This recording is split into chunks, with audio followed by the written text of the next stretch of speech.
Alors, dans cette nouvelle vidéo, je vais vous parler d'un point important, je vais vous parler de l'inconscient. Alors, on va passer un petit moment là-dessus parce que je pense que c'est une notion hyper importante à comprendre si vous pratiquez l'auto-hypnose. On en parle souvent de l'inconscient en hypnose. En fait, l'énorme intérêt de l'hypnose, finalement, c'est de pouvoir aller dialoguer avec son inconscient. Qu'est-ce que ça permet?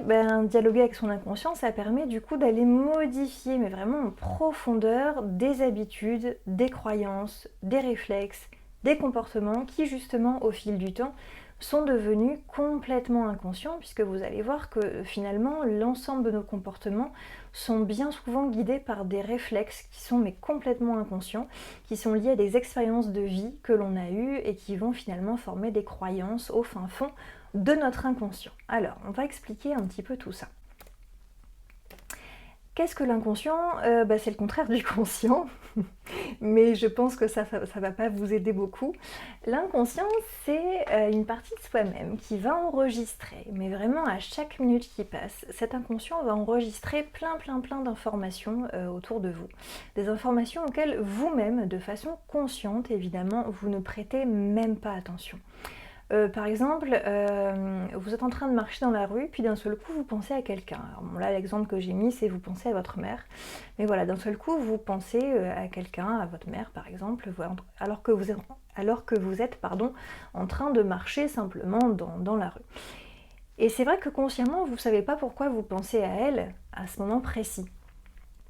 Alors qu'en fait, votre inconscient, lui, il le sait très bien. Alors pourquoi votre inconscient le sait très bien? Parce que simplement, vous venez de croiser une personne qui a le même parfum que votre mère. Et qu'est-ce que ça a fait? Simplement, votre inconscient, sans même que vous ayez besoin d'y penser consciemment, votre inconscient a reconnu ce parfum et l'a directement associé à l'odeur de votre mère, au parfum que porte votre mère, ce qui explique évidemment que vous pensez immédiatement à elle, et ça fait bien partie d'un réflexe complètement inconscient. Vous ne l'avez pas fait exprès de penser à votre mère à ce moment-là, vous n'auriez même pas pu vous empêcher de penser à elle en sentant l'odeur de ce parfum. C'est un réflexe quoi, vraiment un réflexe. Et finalement, on s'est rendu compte que chaque expérience de notre vie, elle est en quelque sorte encodée, comme dans un ordinateur.